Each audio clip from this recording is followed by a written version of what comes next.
Hello viewers, welcome back to my channel online classes. आज हम 11th class का chapter number 7 start कर रहे हैं। चैप्टर का नाम है संघवाद। और इससे पहले कि भी मैंने सारे चैप्टर्स अपलोड किए हुए हैं। प्लेलिस्ट का लिंक मैंने डिस्क्रिप्शन बॉक्स और कमेंट बॉक्स दोनों में दिया हुआ है, वहाँ से आप देख सकते हैं। तो सबसे पहले हम संघवाद का मीनिंग समझते हैं कि संघवाद कहते किसे हैं।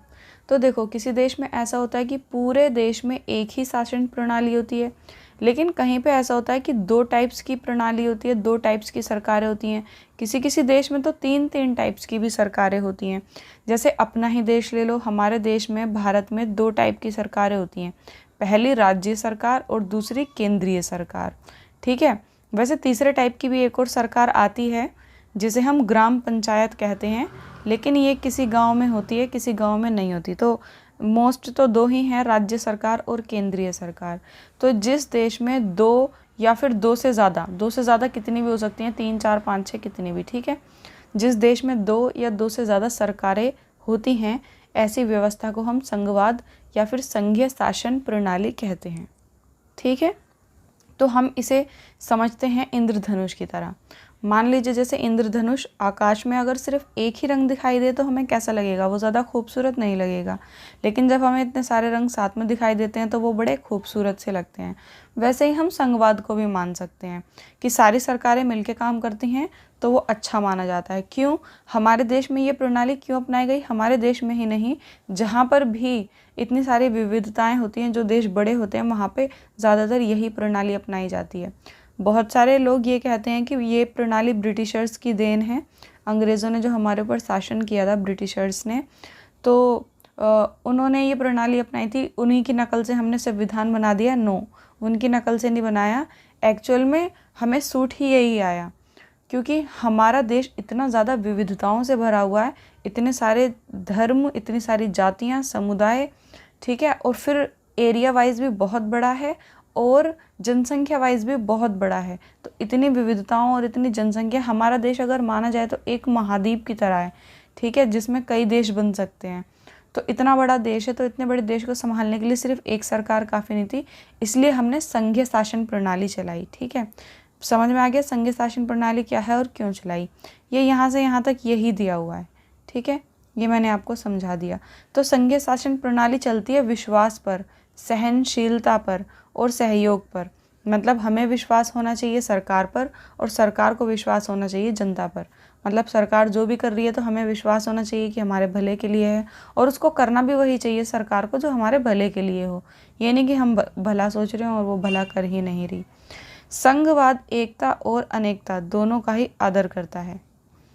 तो संघवाद को हम ऐसे समझ सकते हैं, भाषा, बहुत सारी टाइप्स की संस्कृति, बहुत सारे टाइप्स की विविधता। विविधता मतलब होता है बहुत टाइप्स, ठीक है। विविधता मतलब टाइप्स, ठीक है। एक महाद्वीप की तरह हैं हम सब, जहाँ पे इतने सारे धर्म हैं, उन सबको मिलकर ही संघवाद बनता है। लेकिन ये संघवाद, हम ऐसे कह सकते हैं कि संघवाद बनता है, लेकिन संघवाद के अर्थ ये नहीं है। संघवाद का अर्थ होता है जिस देश में दो या दो से अधिक सरकारों का शासन होता है, ठीक है, उसे संघीय शासन प्रणाली या फिर संघवाद कहते हैं।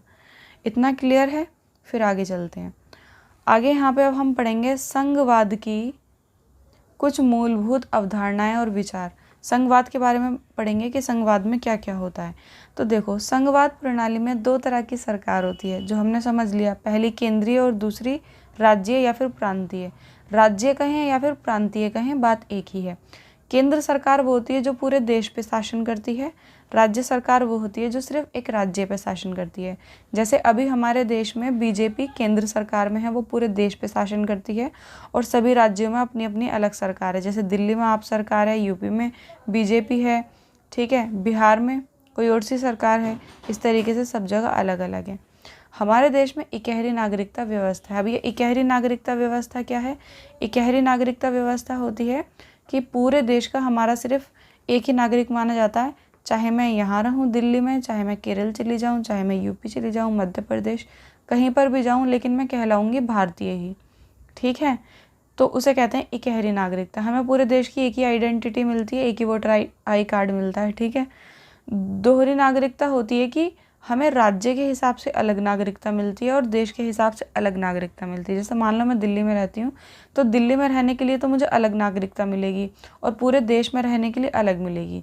ठीक है, मतलब 2 नागरिकता मिलेंगी। जैसे कोई मान लो यूपी में रहता है तो उसको यूपी में रहने की तो नागरिकता मिलेगी, साथ में पूरे देश में रहने की भी नागरिकता मिलेगी, तो डबल नागरिकता मिलेगी। अगर उसको यूपी से दिल्ली में शिफ्ट होना है तो उसको अपनी नागरिकता भी बदलनी पड़ेगी। ठीक है, एक राज्य से दूसरे राज्य में शिफ्ट होने के लिए। लेकिन हमारे यहाँ ऐसा नहीं होता, हमारे यहाँ पूरे भारत की सिर्फ एक ही नागरिकता होती है, फिर आप कहीं पे भी रहो तो आप माने जाएंगे भारतीय ही। अब दोहरी नागरिकता कहाँ पे चलती है? दोहरी नागरिकता का एग्जाम्पल है अमेरिका, वहाँ पर चलती है। जैसे कनाडा उसका एक जगह है, ठीक है, एक स्टेट है जो कि एक देश के बराबर ही समझो, बहुत बड़ा है। तो कनाडा की नागरिकता अलग होगी और पूरे अमेरिका की नागरिकता अलग होगी, तो वहाँ दोहरी नागरिकता चलती है। ये क्वेश्चन आ जाते हैं कि 2-2 नंबर में कि इकहरी नागरिकता और दोहरी नागरिकता किसे कहते हैं। इसके बाद हम आते हैं इसके सेकंड पॉइंट पर। दोहरे शासन की विस्तृत रूपरेखा अमूमन एक लिखित संविधान में मौजूद होती है। संघीय शासन प्रणाली में क्या होता है कि दोहरे शासन मतलब ये जो 2 वाला शासन होता है, एक राज्य वाला एक केंद्रीय वाला, इसका पूरी रूपरेखा सब कुछ किस में लिखा हुआ होता है? संविधान में। मतलब किसको कौन सी शक्तियाँ मिलेंगी, किसको कौन से अधिकार मिलेंगे, क्योंकि ऐसे तो फिर लड़ाई हो जाएगी दोनों में। वो कहेगा कि मैं पावरफुल, वो कहेगा मैं पावरफुल। और जैसे कि आपने देखा होगा कि राज्य सरकार और केंद्रीय सरकार में आए दिन न्यूज़ आती रहती है, लड़ाइयाँ होती रहती हैं, सब एक दूसरे पर आरोप लगाते रहते हैं, तो वो इसीलिए होता है। ठीक है, जबकि संविधान में यह संविधान सर्वोच्च होता है और दोनों सरकारों की शक्तियों का स्रोत भी। मतलब दोनों सरकारों को शक्तियाँ कहाँ से मिलेंगी, कितनी मिलेंगी, ये सब कौन डिसाइड करेगा? संविधान डिसाइड करता है। ठीक है, केंद्र और राज्यों के मध्य किसी टकराव को रोकने के लिए एक स्वतंत्र न्यायपालिका की व्यवस्था होती है, जो हमने पिछले चैप्टर में पढ़ा था। एक न्यायपालिका होती है। अगर केंद्र सरकार और राज्य सरकार दोनों में टकराव हो जाता है, दोनों में लड़ाई हो जाती है, किसी चीज़ को लेके विवाद हो जाता है, तो उसका निपटारा कौन करता है? न्यायपालिका करती है। ठीक है, संविधान के कानूनों के हिसाब से जो संघर्षों का समाधान करती है। न्यायपालिका को केंद्रीय सरकार और राज्य सरकार के बीच शक्तियों के बंटवारे के संबंध में उठने वाले कानूनी विवादों को भी हल करना होता है। ठीक है, हल करने का भी उसे अधिकार होता है। कई बार ऐसा होता है जैसे कि मान लीजिए शिक्षा जो है वो केंद्रीय समस्या है। ठीक है, केंद्र को देखनी है, लेकिन क्या होगा कि राज्य उसमें अपनी टांग फंसाने लगे कि मैं फिर सिर्फ एग्जाम्पल दे रही हूँ। ठीक है, यहाँ पे तो अब राज्य अपनी नाक फंसाने लगे कि नहीं हम खुद देख लेंगे, आपको करने की ज़रूरत नहीं है, तो यहाँ पे क्या होगा? लड़ाई हो जाएगी। तो न्यायपालिका आएगी, न्यायपालिका दोनों को समझाएगी आपका अधिकार यहाँ तक सीमित है, आपका अधिकार यहाँ तक सीमित है। ठीक है, केस वगैरह होता है, दोनों कोर्ट में पेश होंगे, जिसने एक दूसरे पर आरोप लगाए हैं या जो लड़ाई कर रहे हैं। तो हम सीधा मतलब ये है कि अगर केंद्र सरकार और राज्य सरकार में किसी भी बात को लेकर, अधिकारों को लेकर टकराव होता है, तो उसका निपटारा न्यायपालिका करती है। किसमें? संघीय शासन प्रणाली में। संघवाद में सभी विवादों और पूरे देश को देखते हुए शासन चलाया जाता है, वरना नौबत गृह युद्ध तक आ जाती है। मतलब हमारा देश इतना बड़ा और इतनी विविधताओं वाला है, तो एक एक को नज़र में रख के, ठीक है, कोई भी कानून ऐसा नहीं बनाना जाना चाहिए कि किसी एक को तो फ़ायदा हो रहा है लेकिन दूसरे को नुकसान हो रहा है। सबको देखना है, सभी जातियों को देखना है, किसी को नुकसान तो नहीं हो रहा, सभी धर्मों को देखना है, किसी को नुकसान तो नहीं हो रहा। क्योंकि अगर मान लीजिए सरकार सिर्फ किसी एक खास धर्म के पक्ष में रहेगी और दूसरे धर्म जातियों को नुकसान हो रहा है, तो उससे गृह युद्ध की संभावना होती है। गृह युद्ध मतलब पता है क्या होता है? गृह युद्ध मतलब होता है अपने ही देश में युद्ध, अपने ही देश के लोगों में युद्ध। किस लिए? नस्ल के आधार पर, जाति के आधार पर, धर्म के आधार पर। और युद्ध यहाँ तक की होता है कि वो नौबत आ जाती है कि वो अलग होने की मांग करने लगते हैं।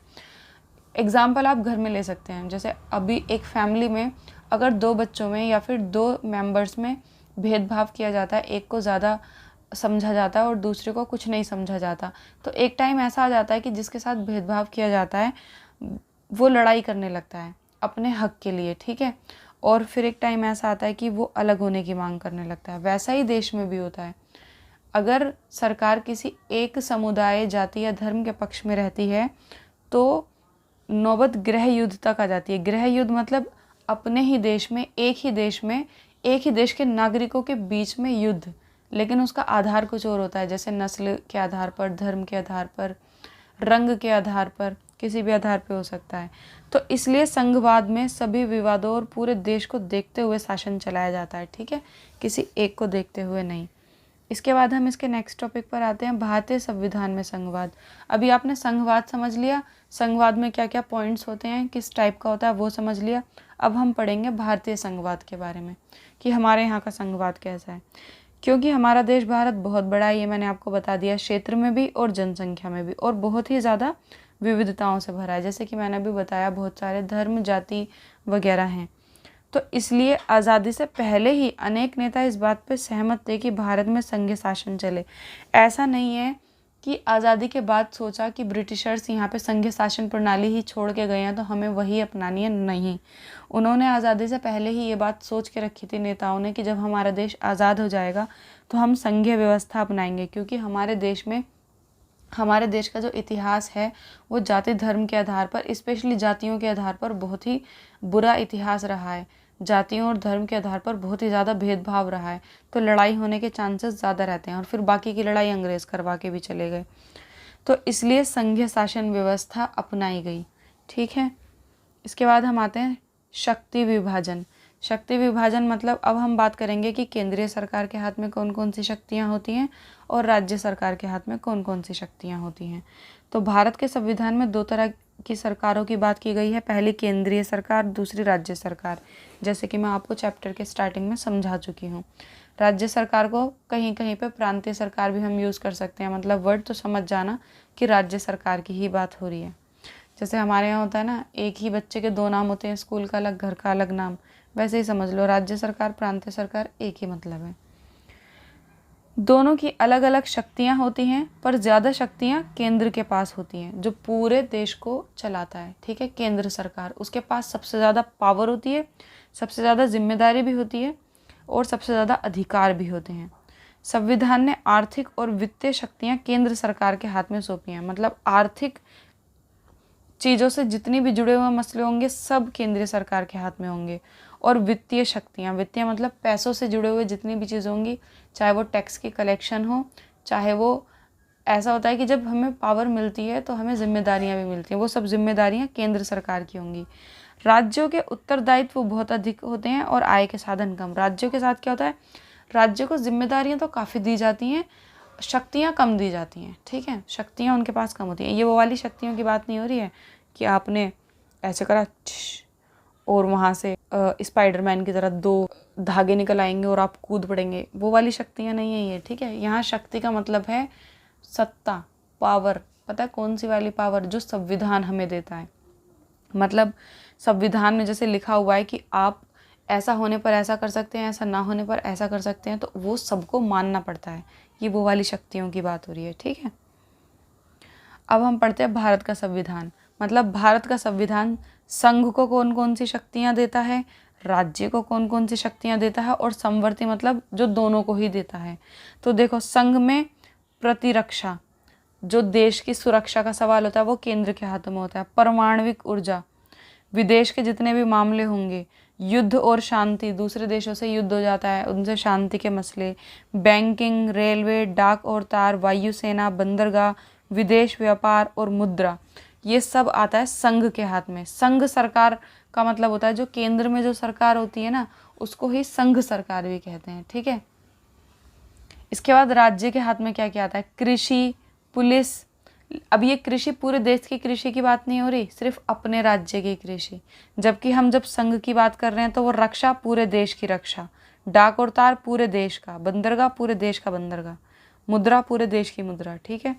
यहाँ जब राज्य की बात होगी तो सिर्फ राज्य, कृषि, पुलिस अपने राज्य की, जेल खाना, स्थानीय शासन, सार्वजनिक स्वास्थ्य, भूमि, शराब, वाणिज्य, व्यापार, पशुपालन, प्रादेशिक लोक सेवा, ये सब राज्य के हाथ में होता है। लेकिन शिक्षा, कृषि भूमि के अतिरिक्त किसी अन्य संपदा का हस्तांतरण ये दोनों कर सकते हैं, ये दोनों के हाथ में आता है। मतलब दोनों को ये पावर दी गई है। वन मतलब जंगलों से रिलेटेड, मजदूर संघ से रिलेटेड, सामानों में मिलावट, गोद लेना और उत्तराधिकार, बच्चों वगैरह को या पेट को, किसी को भी। केंद्र और प्रांत दोनों की विधायिका इन मामलों पर कानून बना सकती है, ठीक है। ये जितने भी चीज़ें हैं ये दोनों पे आते हैं, ये सिर्फ राज्य पर और ये सिर्फ संघ पर। ये एक बारी में समझ में नहीं आएंगे, आपको बार बार इन्हें पढ़ना पड़ेगा, रट्टा मारना पड़ेगा। रट्टा भी नहीं मारोगे तो पढ़ना पड़ेगा कई बार, तब जाके ये समझ में आएंगे कि कौन सी चीज़ें किसके हाथ में आती हैं, क्योंकि इसमें समझने वाला कुछ नहीं है, सिर्फ याद ही करना है।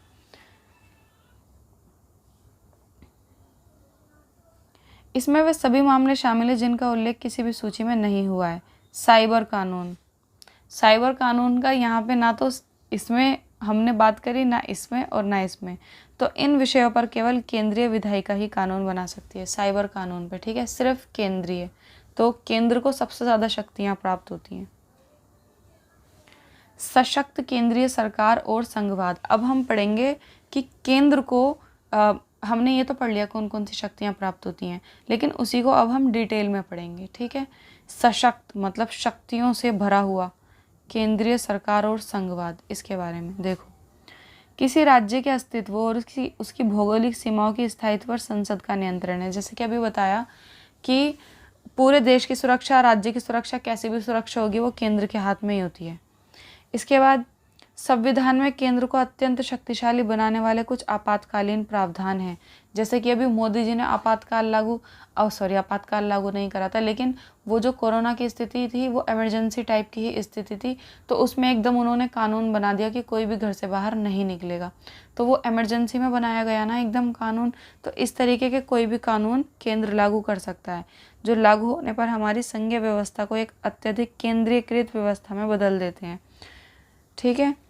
सामान्य स्थितियों में भी केंद्र सरकार को अत्यंत प्रभावी वित्तीय शक्तियां और उत्तरदायित्व हैं। सबसे पहले तो आय के प्रमुख संसाधनों पर केंद्र सरकार का नियंत्रण है। जैसे लोगों से टैक्स लेना, वो किस तरीके से लेना है, जितना भी टैक्स होता है, जितना भी वित्तीय काम होगा ना पैसों से रिलेटेड, कितना टैक्स बढ़ाना है चीज़ों पे, ठीक है, किस चीज़ पर टैक्स लगाना है, किस पर हटाना है, ये सारे काम केंद्र के हाथों में होते हैं। इसके बाद ऐसी परिस्थितियां आ सकती हैं जब केंद्र सरकार द्वारा राज्य सूची के विषयों पर कानून बनाना आवश्यक हो जाए, पर ऐसा करने के लिए पहले राज्यसभा की अनुमति लेना आवश्यक है। केंद्र सरकार राज्य के लिए भी कोई कानून बना सकती है, लेकिन उसको राज्य की अनुमति लेनी पड़ेगी। जब पूरे देश की बात आती है तब बात अलग है, लेकिन सिर्फ किसी एक राज्य के लिए जैसे कानून बना रही है तो उस राज्य का जो सीएम होगा, उस राज्य की जो विधानसभा होगी, उन सबसे परमिशन लेनी पड़ेगी, सबकी बैठक होगी, उसके बाद ही वो कानून बनेगा। लेकिन फिर भी ये पावर भी काफ़ी बड़ी है कि वो कानून तो बना सकती है ना किसी भी राज्य के लिए। आपने कार्यपालिका से संबंधित अध्याय देखा था कि हमारी प्रशासकीय व्यवस्था इकहरी है। अखिल भारतीय सेवाएं पूरे देश के लिए हैं और इसमें चयनित पदाधिकारी, ये तो पिछले चैप्टर का ही सब कुछ लिखा हुआ है, ये मैं समझा चुकी थी पिछले चैप्टर में।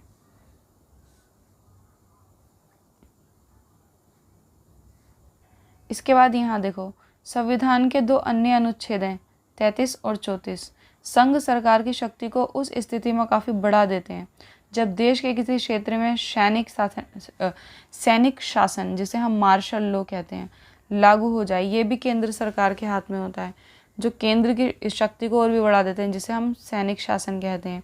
ये प्रावधान सांसद को इस बात का अधिकार देते हैं कि ऐसी स्थिति में वह केंद्र या राज्य के किसी भी अधिकारी के द्वारा शांति व्यवस्था बनाए रखने या उसकी बहाली के लिए किए गए हैं।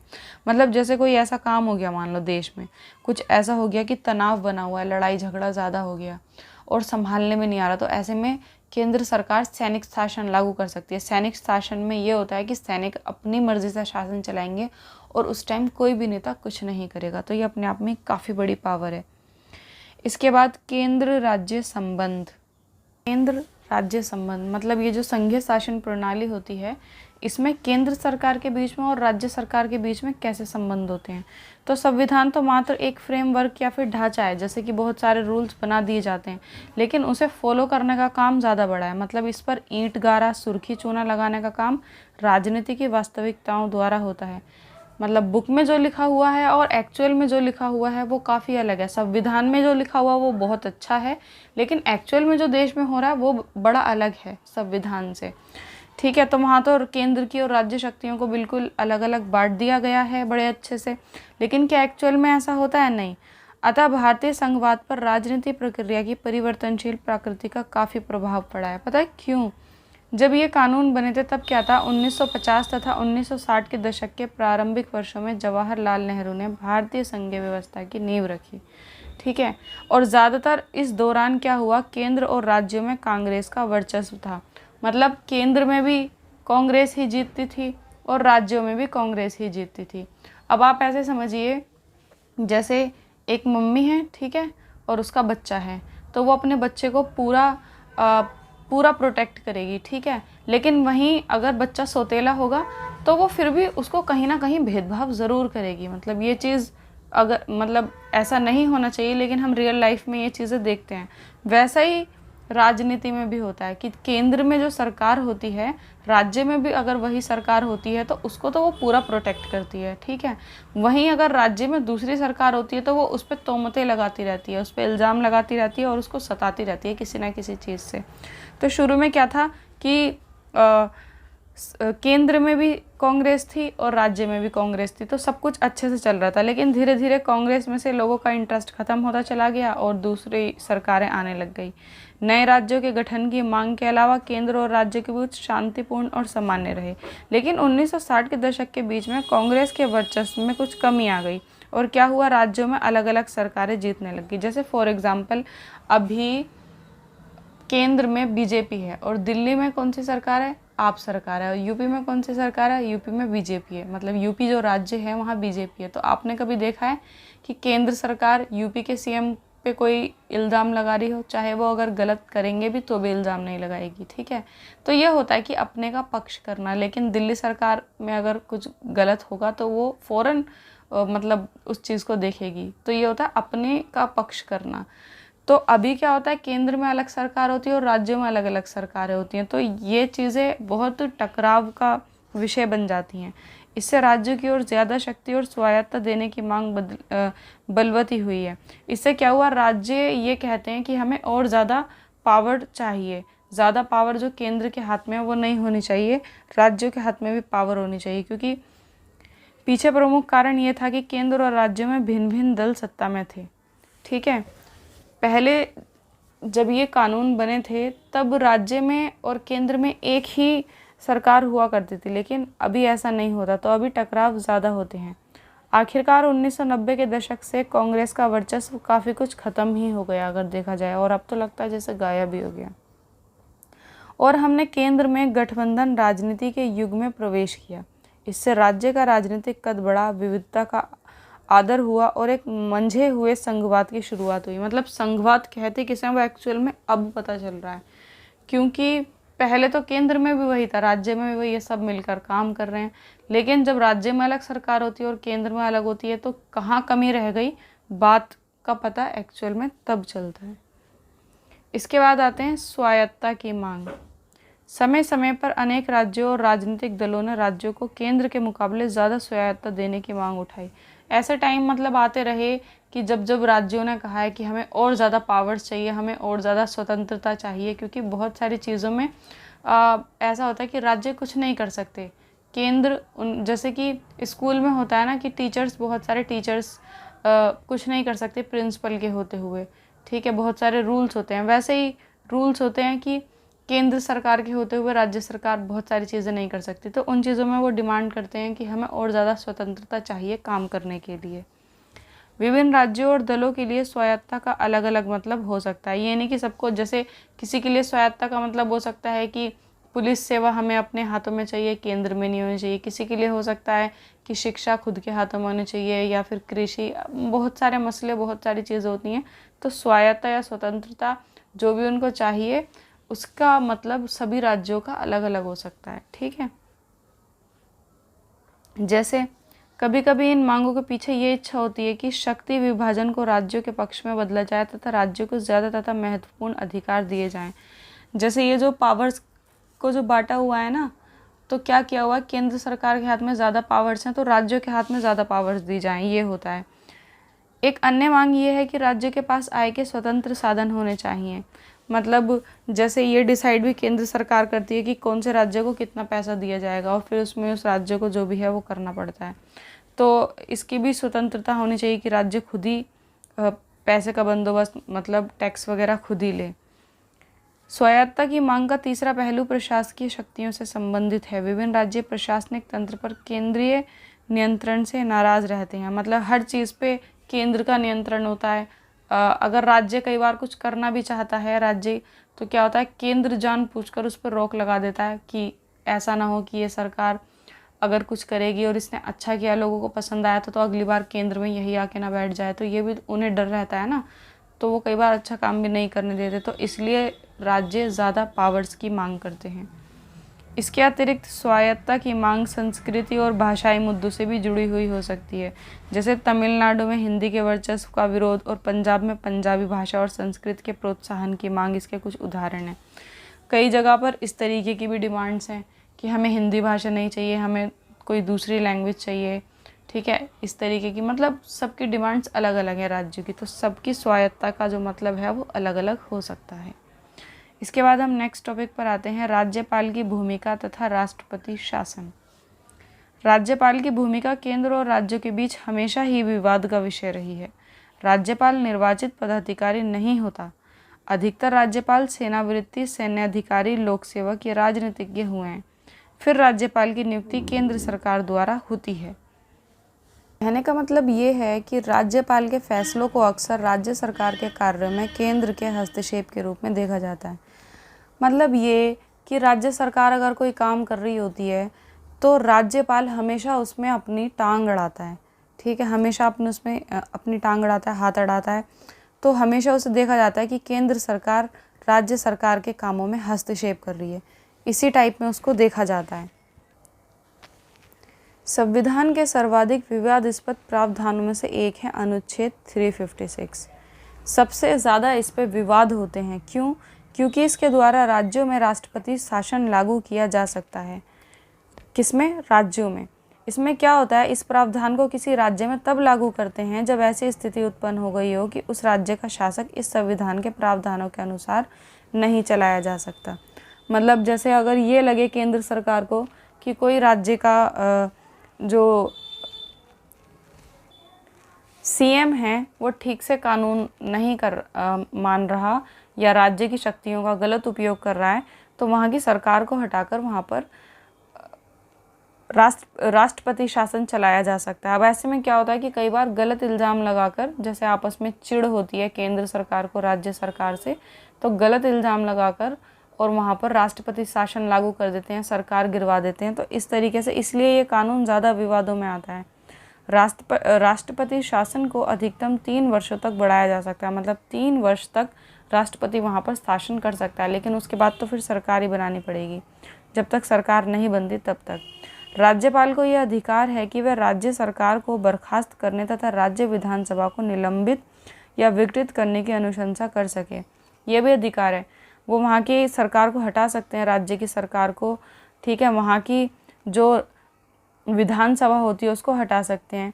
इससे अनेक विवाद पैदा हो जाते हैं। जैसे एक विवाद हम असली वाला ले लेते हैं यहाँ पे, 1967 तक अनुच्छेद 356 का अत्यंत सीमित प्रयोग किया गया, लेकिन 1967 के बाद अनेक राज्यों में गैर कांग्रेसी सरकारें बनी, क्योंकि ज़्यादातर सरकार बनती थी केंद्र में सिर्फ कांग्रेस की और राज्य में भी कांग्रेस की ही बनती थी। तो हुआ क्या कि फिर राज्यों में कांग्रेस की सरकारें नहीं बनने लगी, किसी दूसरी पार्टी की बन गई। धीरे धीरे कांग्रेस का वर्चस्व खत्म हो गया, तो केंद्र में सत्ता कांग्रेस के पास ही रही। अब केंद्र ने अनेक अवसरों पर इसका प्रयोग राज्य सरकारों को बर्खास्त करने के लिए किया, मतलब कुछ भी उनको कहा, ठीक है, राज्यपाल के माध्यम से बहुमत दलीय गठबंधन को सत्तारूढ़ होने से रोका। तो उन पे मतलब कोई भी इल्ज़ाम लगाया या कुछ भी किया, वहाँ से राज्य सरकार जो है उसको हटाया और राष्ट्रपति शासन लागू कर दिया। उदाहरण के लिए सन 1980 के दशक में केंद्रीय सरकार ने आंध्र प्रदेश में और जम्मू कश्मीर में ऐसा किया था, ठीक है, जो राज्य की सरकार है उसे बर्खास्त कर दिया और राष्ट्रपति शासन लागू कर दिया। इसके बाद लास्ट टॉपिक आता है नवीन राज्यों की मांग, नए नए राज्यों की मांग। ये हमारे देश में काफ़ी बड़ा मुद्दा है। राष्ट्रीय आंदोलन ने अखिल भारतीय राष्ट्रीय एकता को ही नहीं बल्कि समान भाषा, क्षेत्र और संस्कृति पर भी आधारित एकता को भी जन्म दिया। हमारा राष्ट्रीय आंदोलन लोकतंत्र के लिए भी एक आंदोलन था। अतः राष्ट्रीय आंदोलन के दौरान यह भी तय किया गया कि यथासंभव समान संस्कृति और भाषा के आधार पर राज्यों का गठन होगा। वैसे हमारे देश में जो राज्यों का गठन हुआ वो इसी आधार पर हुआ कि एक टाइप के लोग एक राज्य में रहें ताकि ज़्यादा लड़ाइयाँ ना हो, चाहे धर्म से अलग हों लेकिन उनकी संस्कृति एक जैसा हो, जैसे ओढ़ना पहनना, भाषा, ये सब, ये सारी चीज़ें। लेकिन अभी भी ऐसा नहीं है कि अभी भी विवाद हो जाता है इस चीज़ पर। इससे स्वतंत्रता के बाद भाषाई आधार पर राज्यों के गठन की मांग उठी। दिसंबर 1953 में राज्य पुनर्गठन आयोग की स्थापना की गई, जिसने प्रमुख भाषाई समुदायों के लिए भाषा के आधार पर राज्यों के गठन की सिफारिश की, और अभी भी इसकी मांग होती रहती है। 1956 में कुछ राज्यों का पुनर्गठन हुआ, इससे भाषाई आधार पर राज्यों के गठन की शुरुआत हुई और यह प्रक्रिया अभी भी जारी है। नए नए राज्य बनते ही जा रहे हैं, जैसे त्रिपुरा, मेघालय, मिजोरम, अरुणाचल प्रदेश, ये सारे राज्य बने ही भाषाई आधार पर और संस्कृति आधार पर हैं। तो छोटे छोटे राज्य, लेकिन सबकी संस्कृति बिल्कुल अलग है। इसके बाद अंतर्राज्यीय विवाद। आमतौर पर दो प्रकार के गंभीर विवाद पैदा होते हैं। इसमें एक है सीमा विवाद। राज्य प्राय पड़ोसी राज्यों के भूभाग पर अपना दावा पेश करते हैं, ठीक है। यद्यपि राज्यों की सीमाओं का निर्धारण भाषाई आधार पर किया गया है, लेकिन कई बार ऐसा होता है कि दो राज्यों की सीमाएं जहाँ पे जाके मिलती हैं, उस क्षेत्र पे लड़ाई होती रहती है कि हमारी तरफ है, हमारी तरफ है, या कई बार इसलिए लड़ाई होती है कि तुम्हारी तरफ है और तुम्हारी तरफ है, और उस ऐसी स्थिति में उस जगह का विकास ही नहीं हो पाता। लेकिन सीमावर्ती क्षेत्रों में एक से अधिक भाषा बोलने वाले लोग रहते हैं। इस विवाद को केवल भाषाई आधार पर ही नहीं सुलझाया जा सकता। ऐसे ही एक पुराना विवाद है जैसे महाराष्ट्र और कर्नाटक के बीच बेलगाम को लेकर। बेलगाम जगह का नाम है। मणिपुर, जहाँ सीमा संबंधी विवादों का स्वरूप भावनात्मक होता है, वहीं नदियों के जल के बंटवारे को लेकर होने वाला विवाद प्राकृतिक गंभीर है। नदियों के पानी को लेकर विवाद होता है कि हमारे क्षेत्र में आता है, हमारे क्षेत्र में आता है, तो ये सारे विवाद भी। ऐसा ही एक विवाद है नर्मदा नदी के जल के बंटवारे को लेकर, जो गुजरात, मध्य प्रदेश और महाराष्ट्र के बीच रहता है हमेशा। नदियाँ हमारे प्रमुख संसाधन हैं, इसलिए अंतर्राष्ट्रीय जल विवाद में राज्यों के धैर्य और सहयोग भावना की परीक्षा हो जाती है। इसके बाद नेक्स्ट टॉपिक आता है विशिष्ट प्रावधान, जिसमें विशिष्ट प्रावधान उन्हें कहते हैं जिसमें कुछ राज्यों को स्पेशल कानून दिए जाते हैं, स्पेशल अधिकार दिए जाते हैं, सभी राज्यों को नहीं दिए जाते, जैसे जम्मू और कश्मीर। इसके अतिरिक्त अनुच्छेद 370 के द्वारा जम्मू कश्मीर को विशिष्ट स्थिति प्रदान की गई है। जम्मू कश्मीर एक विशाल देशी रियासत था। भारत विभाजन के समय हिंदुस्तान या पाकिस्तान में से किसी एक में शामिल होने का इसके पास विकल्प था, मतलब इसकी चॉइस थी कि ये किसी के भी साथ शामिल हो जाए। स्वतंत्रता के तुरंत बाद पाकिस्तान और भारत के बीच कश्मीर को लेकर युद्ध हुआ। इन परिस्थितियों में जम्मू कश्मीर के महाराजा ने भारत का चयन किया कि हम भारत के साथ रहेंगे। उस टाइम जो वहाँ के महाराजा होंगे। अधिकांश मुस्लिम बहुल राज्यों ने पाकिस्तान का चयन किया। जम्मू कश्मीर एक अपवाद था। इस परिस्थिति में संविधान ने उसे काफ़ी ज़्यादा स्वायत्तता प्रदान की, मतलब बहुत सारे ऐसे कानून दिए जो दूसरे राज्यों को नहीं मिले। केंद्र सूची और समवर्ती सूची के किसी विषय पर संसद द्वारा कानून बनाने और उसे जम्मू कश्मीर में लागू करने के लिए इस राज्य की सहमति आवश्यक है। जैसे कि सरकार कानून बनाती है और उसे लागू कर देती है और सबको मानना पड़ता है, लेकिन यहाँ पे अगर वो सरकार कोई कानून बनाती है तो पहले इस राज्य से सहमति लेनी पड़ेगी कि ये कानून के लिए मतलब राज़ी हैं या नहीं। यह अन्य राज्यों की स्थिति से भिन्न है। अन्य राज्यों के लिए 3 सूचियों द्वारा शक्ति विभाजन स्वतः प्रभावी होता है, लेकिन जम्मू कश्मीर में अलग है। व्यवहार में जम्मू कश्मीर को उतनी स्वायत्तता प्राप्त नहीं है जिसका संकेत अनुच्छेद 370 की भाषा से मिलता है। मतलब 370 में तो ऐसा दिख रहा है ना कि जैसे हाँ वो अपनी मर्जी से ही सब कुछ करते होंगे, लेकिन एक्चुअल में ऐसा है नहीं। संविधान के अनुसार राष्ट्रपति को अधिकार है कि वे राज्य सरकार की सहमति से तय करे कि केंद्र सूची और समवर्ती सूची में कौन कौन से प्रावधान राज्य के लिए प्रभावी होंगे।